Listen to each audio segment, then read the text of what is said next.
आदरणीय प्रधानमंत्री श्री नरेंद्र मोदी जी के मार्गदर्शन में देश की नई संसद में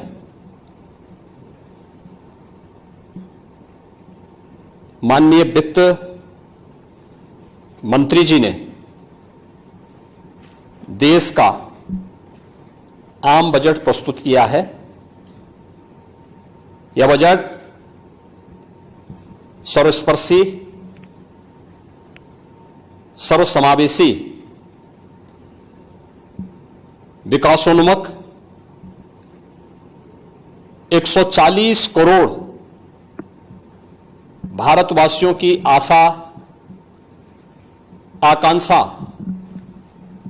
और अमृत काल के संकल्पों को पूरा करने वाला सिद्ध होगा। आम बजट 2024-25 आत्मनिर्भर एवं विकसित भारत के निर्माण का एक आर्थिक दस्तावेज है। इस आम बजट में अंत्योदय की पावन भावना, विकास की असीम संभावना और नवोन्मेष की नवदृष्टि है। इस आम बजट में अन्नदाता किसानों की समृद्धि के लिए 1,52,000 करोड़ रुपए, कृषि और सहायक सेक्टर के लिए, महिला सशक्तिकरण के लिए 3 लाख करोड़ रुपए से अधिक का प्रावधान किया गया है।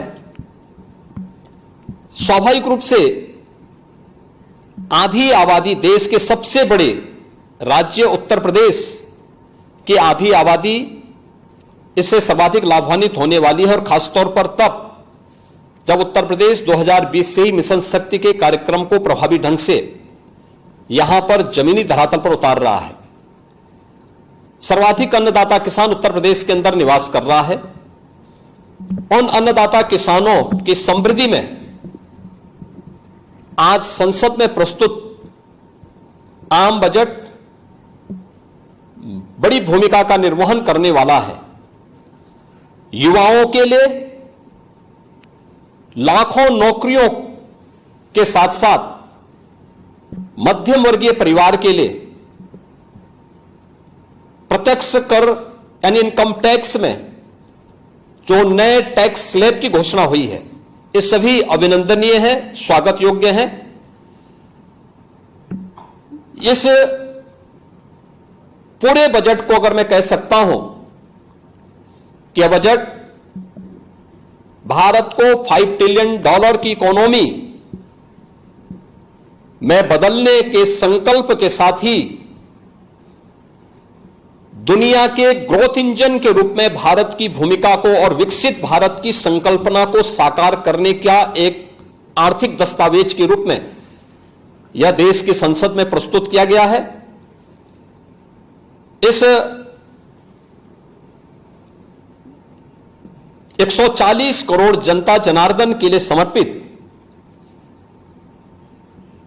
उनकी आशा, उनकी आकांक्षा और अमृत काल के संकल्पों को पूरा करने वाले इस बजट के लिए मैं आदरणीय प्रधानमंत्री जी के प्रति आभार व्यक्त करता हूं। माननीय केंद्रीय वित्त मंत्री माननीय श्रीमती निर्मला सीतारमण जी को और उनकी पूरी टीम का मैं अभिनंदन करता हूं।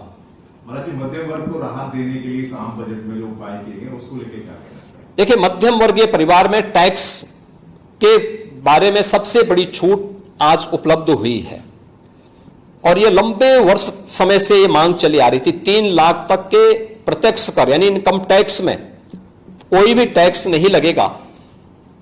इसके साथ साथ अन्य जो स्लैब भी दिए गए हैं वे काफी राहत भरे हैं। अलग अलग सेक्टर के लिए जो प्रावधान किए गए हैं, गांव के लिए, गरीब के लिए, किसान के लिए, नौजवान के लिए, एमएसएमई सेक्टर के लिए, ये लाखों नौकरियों को क्रिएट इससे होगा। इंडस्ट्री के लिए जो प्रावधान किए गए हैं मुझे लगता है ये सभी स्वागत योग्य हैं और नौजवानों के लिए, समाज के हर तबके के लिए, महिला सशक्तिकरण के लिए, अन्नदाता किसानों के लिए, सभी तबके के लिए जो कुछ भी प्रावधान इसमें किया गया है, मैं कह सकता हूं कि यह राम राज्य की अवधारणा को साकार करने वाला एक सर्वस्पर्शी, सर्वसमावेशी और विकासोन्मुख बजट के रूप में यह मोदी 3 का यह पहला बजट जाना जाएगा।